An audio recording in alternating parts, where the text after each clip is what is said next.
Tātad labrīt vēlreiz visiem, kas ir pieslēgušies un kas nav pieslēgušies. Tad mēs sataisīsim, lai visu redz. Un šīs dienas tāds, teiksim, turpinājums no pagājušās stundas. Mēs iziesim svarīgākajam cauri, atkārtosim, kas ir peste analīze, kā viņš ir paredzēts, un turpināsim pie svida analīzes. Un tātad tas mūsu šīs dienas sasniedzamais rezultāts, protams, ir izpratne par to, kas ir peste, kāpēc tas ir svarīgi uzņēmumiem un kāpēc šo peste analīzi izmanto gan makro, gan mikro vides izpētē. To mēs pagājušajā stundā arī daudz runājām, un tā esence, jeb tas kodols, tātad kas tad tas vispār ir, jeb kādā veidā mēs to izmantojam, vēlreiz ātri izskriešu tam cauri. Un, protams, spēsim šodien arī izveidot svida analīzi, radīsies arī izpratne par to, un beigās jūs spēsiet jau iesniegt man Moodlē arī uzdevumu, kur ir dots uzdevums par svida analīze, vai nu par jūsu darbu, vai nu par skolu. Tātad, kas ir peste, ārējo ietekmējošo analīze, tātad vides analīze, kuru īsti nevar ietekmēt pats uzņēmums, vienīgais, kas viņam atliek, ir, protams, pielāgoties pie tā. Kādi tātad ir plusi? Pirmām kārtām, veidojot peste analīzi, mums ir vismaz strateģisks tāds skatījums, jeb jau strateģiski izveidotas rīcība plāns, ko mēs darīsim, ja mums šajā pieņemsim gadā ir tāds risks, kurus ietekmē politiskie, ekonomiskie, sociālie, tehnoloģiskie vai ekoloģiskie faktori. Un otrs plusiņš ir, protams, prognozes. Prognozes, ko mēs attiecībā uz šiem veidojam vienā gadā, kurus mēs veidojam 5 gadē, 10 gadē, ja? Tātad, atkarībā no jomas, bet tā doma ir, kā mēs šo stratēģiju mēģinam pilnveidot un prognozējam nākotni. Lielie mīnusi šai peste analīzē, protams, ir faktori, kas tomēr ir sarakstē subjektīvi. Mēs nevaram ietekmēt politisko, ekonomisko situāciju. Mēs, protams, varam sociālie faktori, mums varbūt ir kaut kādā veidā varbūt vēl pielāgojumi tehnoloģiskā, mēs varam samācīties, ekoloģiskie, protams, jā, viss kaut kas var arī notikties, un tie ir subjektīvi mūsu, teiksim, plāni, kurus mēs izvirzam. Vides analīzē, protams, ir komplicēti noprognozēt, ja prognozēt, kādas tad tendences būs mums. Ja šobrīd Eiropas Savienība saka 2030. gadā mēs domāsim un attīstīsimies tikai uz zaļo kursu, un tam ir jābūt katrā uzņēmumā, katrā izglītības iestādē, valsts instancē, jebkur, tātad mēs par to domājam, un 2050. gads bija plāns, kad Eiropas Savienība izmantos 87% tikai zaļo kursu, tātad mēs vispār neko, kas nav ekoloģisks, tā kā mums nevajadzētu izmantot. Tātad tas bija prognozes, pēc kuras, protams, peste tika arī veidota šajā stratēģijā. Šobrīd ir 2023. gads, un mēs saprotam, ka nav reāli to izdarīt. Ja? Tātad šī ir tā vides analīze, kuru mēs varbūt kaut kādā veidā paredzam uz, kā es jau minēju, gadiem vairākiem, un tad mēs saprotam, ka tas ir tas lielākais mīnus, kad īstenībā mēs nevaram to sasniegt. Un, protams, nākotnes tendences, subjektīvi lēmumi, ja, un to risinājumi ir īslaicīgs, teiksim, tāds īslaicīgs risinājums uz šo. Tie ir tādi, teiksim, apkopojums par to. Nākamā mums ir svida analīze, kas jau ir iekšēja. Ja mēs par pesti runājam kā ārējo, tad svid ir iekšējais. Ja? Un par to sāka runāt Alberts Humphrijs 1960. gados. Viņš saprata, ka uzņēmumam, lai viņš būtu konkurētspējīgs, viņam ir jāprot izveidot kaut kādu analīzi, un šo analīzi nosauc par SWOT, jeb latviski SWID, un sāka domāt, kā uzņēmumam, ņemot vērā, ka konkurence ir mums vienmēr, jebkurā uzņēmumā, jebkurā nišā. Tātad ir ļoti svarīgi definēt definēt skaidri mērķi. Tātad kāds ir mūsu uzņēmuma mērķis, jā? Pēc tam, protams, ir apkopot informāciju par to, kas ir tas foršākais mūsu uzņēmumā, vai tie ir darbinieki, vai tie ir mūsu produkti, vai tie ir mūsu pakalpojumi, vai tā ir mūsu atrašanās vieta, jā, vai tā ir mūsu unikalitāte, jā, vai tas ir mūsu atšķirīgums. Jā. Tad, kad mēs to esam izdarījuši, tad, protams, tā informācija tiek apkopota, ko piedāvā mūsu konkurenti. Un, protams, noteikt stiprās un vājās puses, izējot no šīs informācijas, ko mēs esam apkopojuši. Un stiprās puses mēs esam super labā vietā, mēs esam Latvijā, šeit nav nekādu briesmīgu klimata izmaiņu, vienīgi šogad bija krusa, jā, bet tā mums nekas nav, mēs varam tur audzēt graudus, audzēt govis, un mums viss ir forši. Vājās puses mēs atrodamies ļoti mazā valstī, mums ir ļoti zema ekonomika, un labi, mums ir ļoti foršas ostas, bet tai pašā laikā, lai mēs nogādātu graudus vai nogādātu lopiņus pāri okeānam vai pāri jūrai, ir ļoti grūti, jo tā ir loģistika, tas ir ļoti dārgi, mums tas īstenībā vai vispār atmaksājās. Ja? Un, protams, identificējam tās iespējas un draudus, tātad kādā veidā mēs varam tomēr rast risinājumu graudsaimniecībā. Pieņemsim, varbūt mēs nevis uz ostu vedīsim, mēs vedīsim ar fūrēm un pieļaujam domu, varbūt mēs uz Krieviju, labi, mēs vairs to uz Krieviju nevaram vest, varbūt vedīsim uz Norvēģiju vai vedīsim uz Itāliju, kur viņiem nav tādu graudu kā mums, jā, vai uz to pašu Grieķiju. Un gaļu, protams, vedīsim uz valstīm kā Spānija, kurā steiki ir varbūt, jā, bet kā mēs ar viņiem nokonkurēsim, jo viņiem pašiem ir ļoti, ļoti plašs piedāvājums tieši tādas gaļas, teiksim, audzēšanā, reprodukcijām, jā. Un, protams, prioritāšu noteikšana, tātad mums būtu jāsaprot, ar ko tad mēs atšķiramies, varbūt mums ir nedaudz savādāka šķirnes, varbūt mums ir savādāka augšanas tendence, varbūt mums ātrāk kaut kas tā kā nogatavojās, jā. Pieņemsim, Latvijā ļoti labi aug pupas, un tāpēc mēs pupas uz musulmaņu valstīm ļoti daudz arī eksportējam, jā. Tātad tas ir kultūra augs, kas Latvijā ļoti labi klimatā nobriest, un viņam ir ļoti laba arī cena. Protams, izstrādāt stratēģiju, tad, kad mēs esam šo visu apkopojuši, pamatojoties uz šo svidu analīzi, mēs varam stratēģiski izdomāt, kādā veidā mēs izmantosim šīs mūsu stiprās puses, lai izmantotu piedāvātās iespējas, ko arī informācijas nolūkos esam jau ieguvuši, un novēršot trūkumus.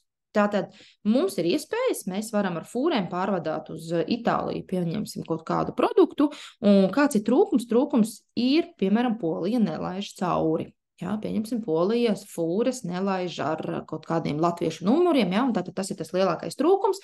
Mums ir jāizdomāts ar kādu citu alternatīvu, pieņemsim, nomainīsim fūrēm numurus, un mums būs zviedru numuri, jā, un nebūs problēmas, jā. Tātad, lai samazinātu draudus, mums ir maksimāli jāpalielina iespējas, vienlaikus samazinot to draudus.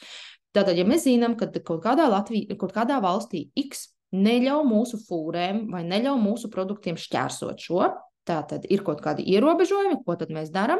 Mēs pirmām kārtām domājam, caur kuru valsti tas varētu iziet, kā nomainīt fūres, kā nomainīt šoferus, vai kā nomainīt, vai kā pilnveidot mūsu dokumentāciju.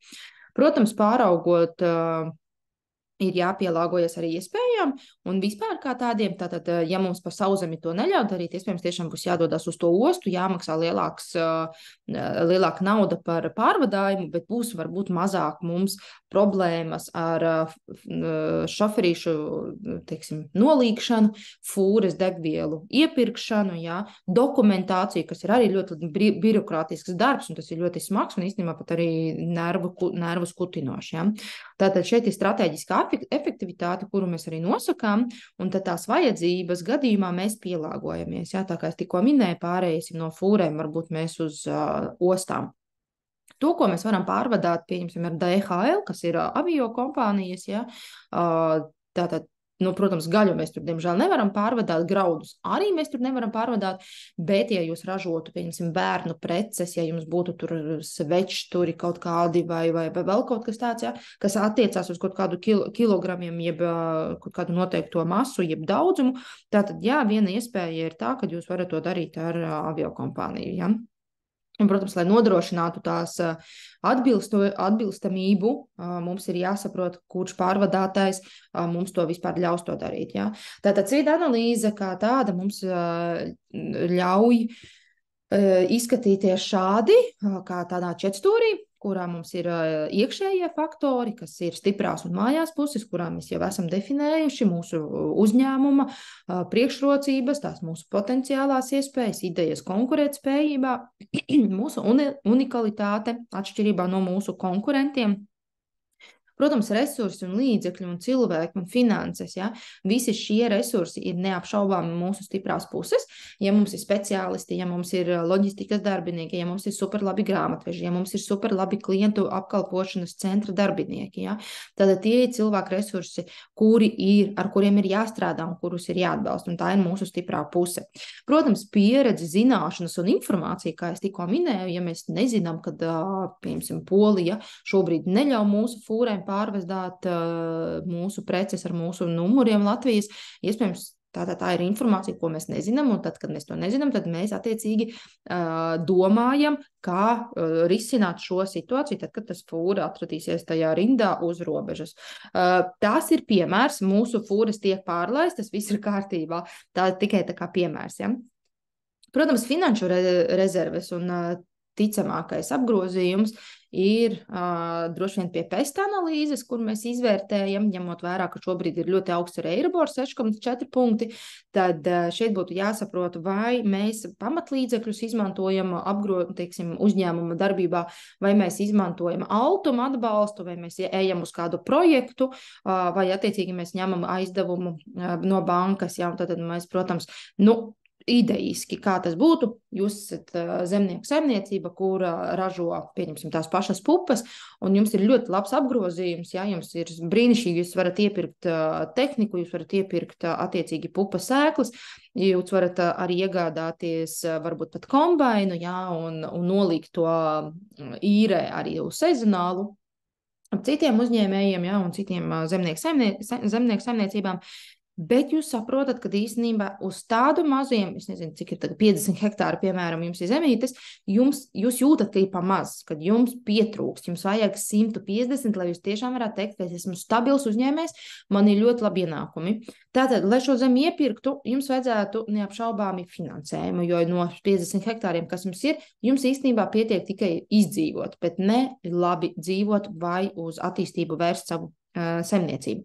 Tātad šeit arī tās finanses rezerves, jeb ticamais apgrozījums, ko jūs prognozējat, un tā ir loterija. Teikšu godīgi, tā ir loterija jebkurā uzņēmēja darbībā, jo īpaši, ja mēs runājam par tautsaimniecības nozarēm, ja, tad ir ļoti svarīgi tomēr riskus likt kā draudus. Ja, un risks uz klimata izmaiņām, risks uz ražas samazināšanos, risks uz vispār cenu iepirkšanām, varbūt musulmaņi būs paši savās smiltīs Āfrikā saudzējuši tās pupas un viņiem nevajadzēs. Labi, ākstos varbūt Amerika tur būs atsūtījusi no saviem laukiem, jā, tās pupas. Tātad šeit ir stāsts ļoti, ļoti plašs, un tas risks tāpēc ir pie vājām pusēm, jā. Tātad nodomu radītie zaudējumi, tātad šeit ir, pieņemsim, tiešām jūs esat sastādījuši pupas 150 hektāros, un jums pupas ir noēduši cūkas, ja, jo nebija, pieņemsim, kvotas uz cūku izšaušanu, ja, lauksaimniekiem. Un tātad jūs esat zaudējuši daļu no savas ražas, un īstenībā tās pupas tagad smird, ja, un tātad jums ir jādomā, kā jūs pupas attīrīsiet, kā jūs viņas izkaltēsiet, ja, lai tā smaka pazustu, jo ar tādu jūs pat nevarēsiet nodot kā pirmajā klasē, bet jums tas aizies nevis uz pārtiku, bet uz lobarības, jā, produktu, un tātad tā cena būs vēl zemāka. Protams, potenciāls vai iespējas nepilnības ir tās, uz kurām cilvēks vispār arī tā kā domā, un šeit pie vājām pusēm jūs jau varat redzēt arī iespējas, tātad tā jūs apzināties, ka kvotas jums, zemnieks vienmēr apzinās, jebkurš uzņēmējs, jebkura tautsaimniecības nozare apzinās savas vājās puses un uzreiz redz tās iespējas, ja? Tātad jūs nolīksiet tātad kaut kādus, teiksim, medniekus, kuri pievaktēs jūsu laukus, vai jūs atkal liksiet saviem laukiem apkārt elektrības drātis, ja, lai ierobežotu meža dzīvnieku pārvietošanos pa jūsu lauku. Un, protams, tā nespēja konkurēt. Protams, ja jums ir 150 hektāri, jūs nevarat konkurēt ar tiem, kam ir tūkstošiem hektāru. Jā. Tātad nekad jūs nevarēsiet ar to konkurēt.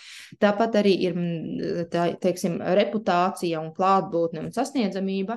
Tātad jūs savus graudus iepirksiet kādam iepirkējam, bet turpretī lielais zemnieks, kas ir jūsu konkurents, vai vispār viņu varētu nosaukt par konkurentu, diez vai, iespējams, ka jūsu kaimiņš, kuram ir tikpat zemes, pat 10 hektāriem vairāk, tas varētu būt jūsu konkurents. Ja? Un šeit būtu reputācija, ja jums visu laiku smird jūsu, vai jums ir ļoti švaka kvalitāte, tad jums attiecīgi cenu arī piedāvā ļoti zemu. Bet ja jūsu reputācija ir tāda, ka jums ir, teiksim, tās pupas pēc augstākā labuma un jums īstenībā ir ar noteiktu, teiksim, šķirni, ja, kas ir ļoti grūti audzināma un jūsu zemē tā aug, un viņai ir ļoti augsts proteīna līmenis, tātad, protams, tā jūsu reputācija ir augsta, ja, un tad arī jums ir augstas cenas. Finansiālās iespējas, teiksim, tās pie tām mājējām pusēm, kad, ja jūs savu zemi esat apstrādājuši ar subsīdijām, ko piešķir Latvija vai Eiropa, tas ir atkarībā no kā jūs pieteicāties, tad šeit būtu pie finansēm neapšaubāmi kā iespējas jāliek arī apdrošināšana. Un ievainojamība ir, kā pieņemsim šajā gadā, kad lauksaimnieki un arī daudzi uzņēmēji, kas bija Dobeles apriņķi, viņiem, teiksim, sabojāja ražu, kas bija neatgriezeniski, un tāpat arī sasita saules paneļus, kas bija viens no tiem zaļās domāšanas resursiem, kas veicināja ražošanu. Ja? Tātad tā ir tā ievainojamība. Un, protams, pie iespējām, ja mēs skatāmies, tad viss bija apdrošināts, un viņi atguva naudu, vai 100% no tik, cik viņi varēja dabūt to graudus nokuļot, tas jau ir cits jautājums. Ja?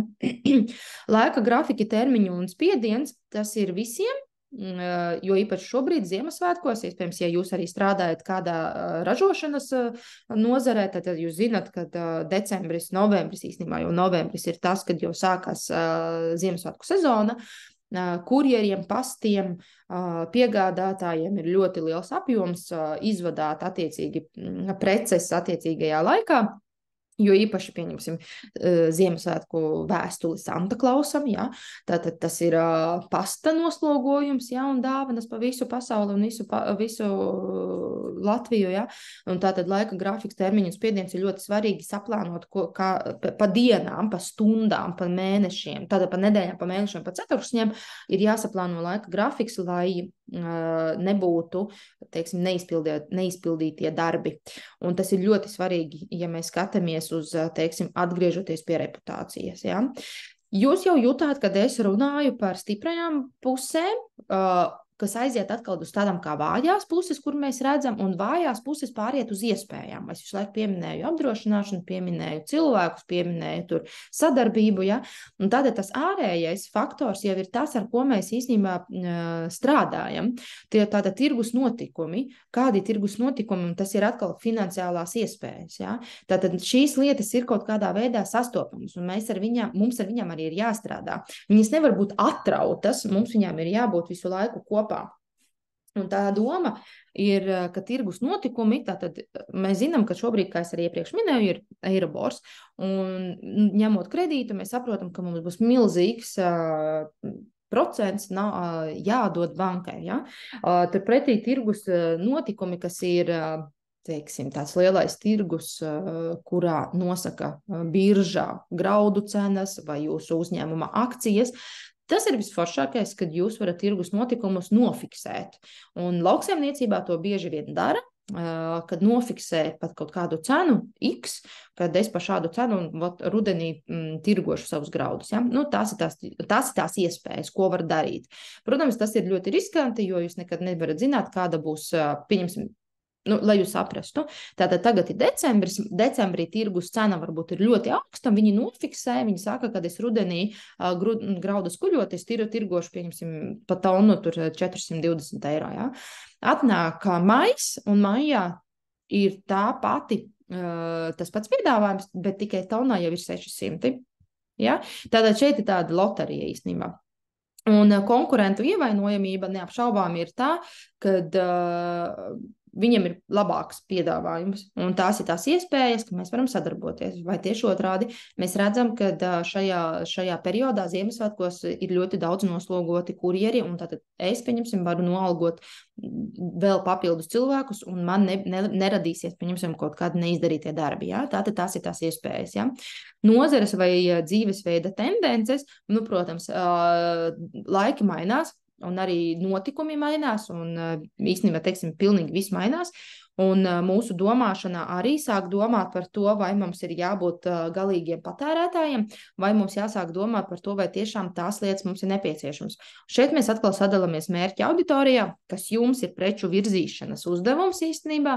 Tātad šeit mēs nosakam to cilvēku grupas, kuri ir milzīgie patērētāji, kuriem ir pilnīgi vienalga, kas pēc viņā paliks. Galvenais, ka viņš sapērkās, viņam ir nauda, viņam ir iespēja, viņam ir resursi, un viņš to visu dara.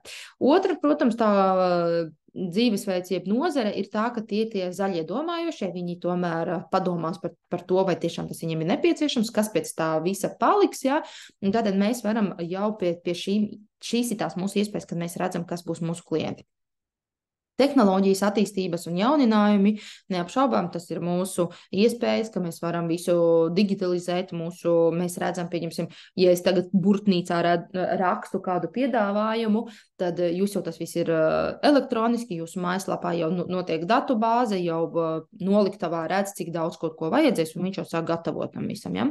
Globālās iedarbība uz to, tātad jūsu noliktava, pieņemsim, jūsu mājaslapa ir latviešu valodā, Latvijā šo mājaslapu izmanto, noliktava ir kaut kādā Polijā, un globālā iedarbība ir tā, ka darbinieks noliktavā jau Polijā ir sagatavojis Latvijas produktu un jau liek uz fūrē kaut kādā konteinerī vai kaut kur, un šis produkts tiks piegādāts mūsu valstī.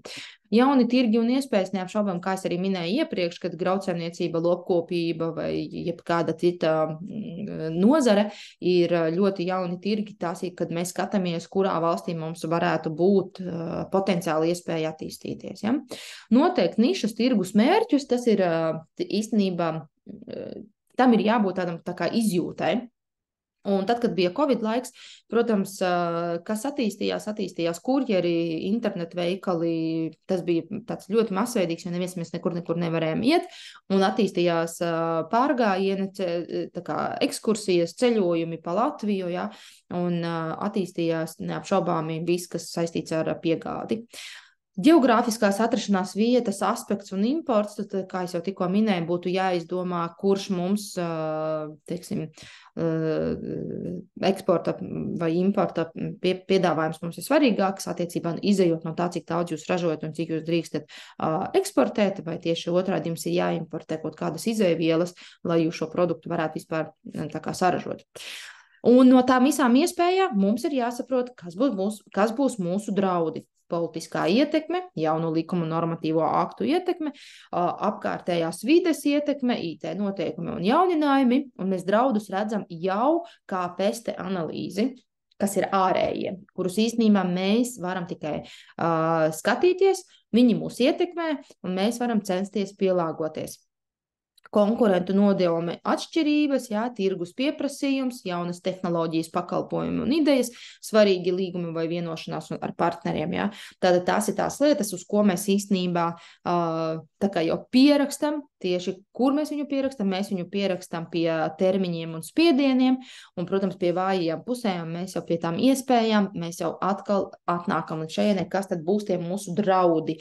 Un neapšaubāmi, labākie uzņēmumi ar mazāko risku ir tie, kuri šos draudus ir, teiksim, ļoti pietuvināti sarakstījuši. Un tad viņiem jau ir plāns, stratēģija, kā viņi tiks galā ar šo draudu. Ja? Un, ja cilvēks tikai domā par savām stiprajām pusēm, viņš neapzinās savas vājās iespējas, savas vājās puses, un viņš nedomā par iespējām, viņi ātri vien aizvērsies šie uzņēmumi, jo viņi neparedz, teiksim, tirgus nākotnes iespējas, jā, jeb izmaiņas. Un tas ir ļoti svarīgi īstenībā tam visam sekot līdz. Ko es jums vēlos parādīt, lai jums tāda būtu izpratne arī pie reālās dzīves. Es ļoti ceru, ka jūs visi zināt, kas ir Starbucks, un Starbuckam ir izveidota Starbuckam ir izveidota svida analīze, un es gribētu, lai jūs paskatītos, kā tas izskatās. Jūs vienīgi, man ir jānošeiro.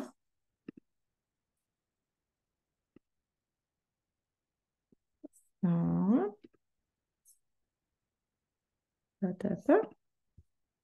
Lūdzu, pasaki, vai redzama? Var redzēt. To svida analīzi YouTube, ja? Jā. Okay, super. Tātad, lūdzu. So in this lesson, our goal would be to apply the SWOT framework in practice. Shouldn't be that difficult, right? The company we'll examine is Starbucks, the well-known U.S. coffee company and coffeehouse chain. It was founded in Seattle in 1971 and operates in several countries around the world. Let's start with the company's strengths. First, almost everyone knows its brand, right? So it definitely has a strong brand recognition. Starbucks has been proclaimed the most recognized coffee brand in the world, quite an advantage regarding other companies in the industry. The firm's brand is one offering of a differentiated product to customers, which is coherent with its strategy and pricing. Clients have expressed they love the atmosphere in Starbucks coffee houses. They can use free Wi-Fi and enjoy the coffee drinking experience to the fullest. The company owns thousands of outlets around the world, and its clients can find it even when traveling overseas.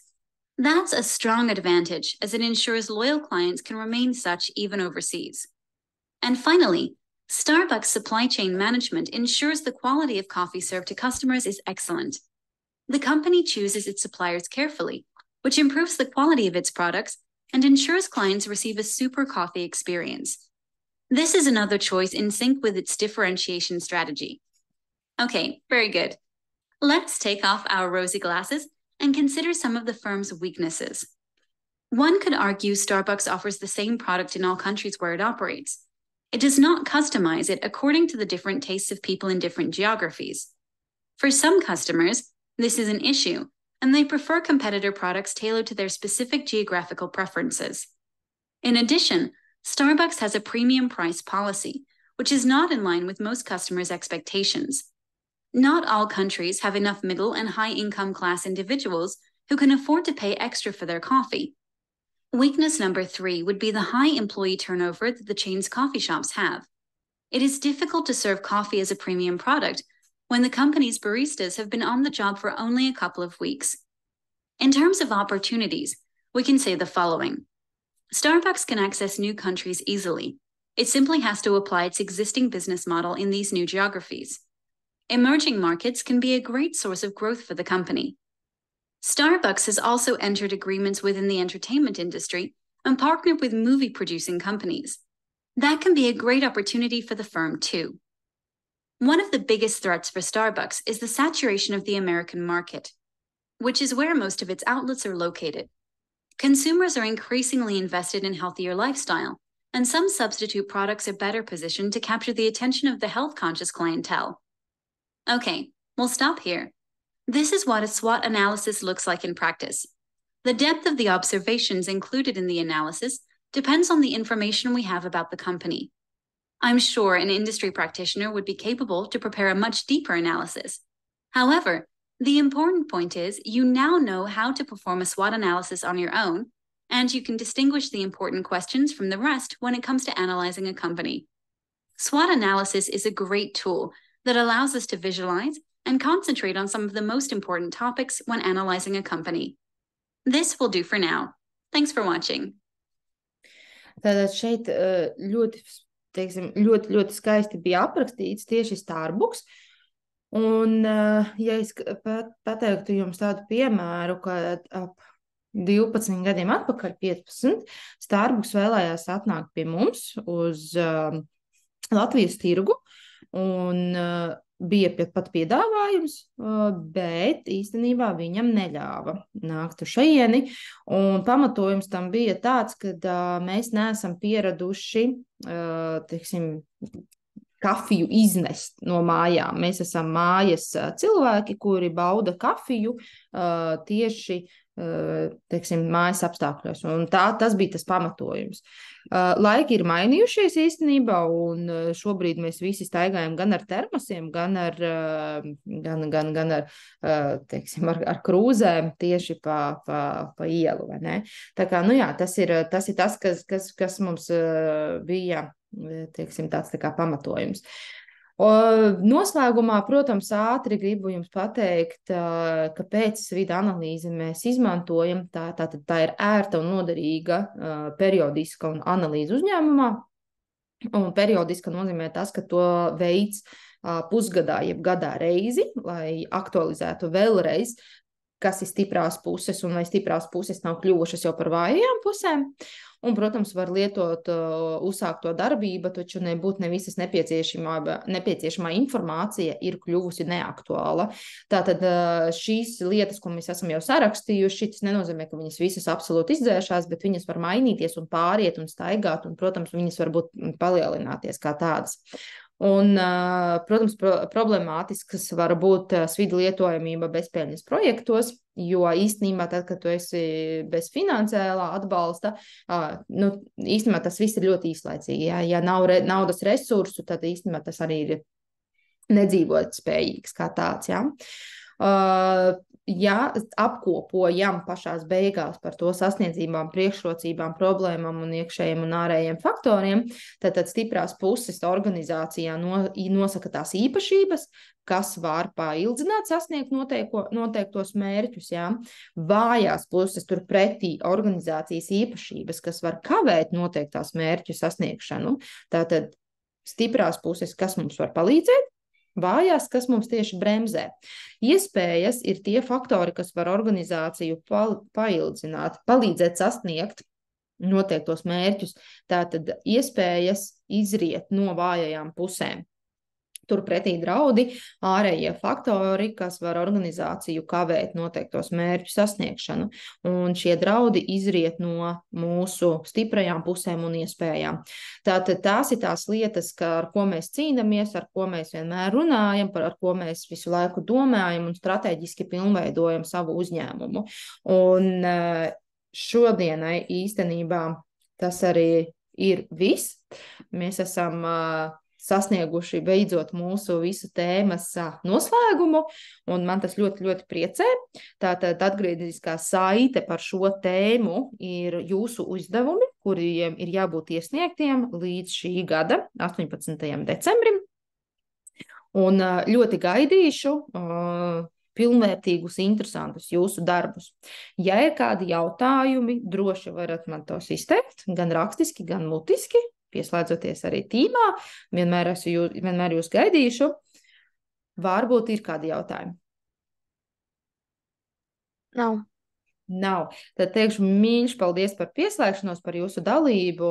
Priecājieties par ziemu, priecājieties par to, kas mums ir apkārt, un tiekamies mēs nākamajā stundā.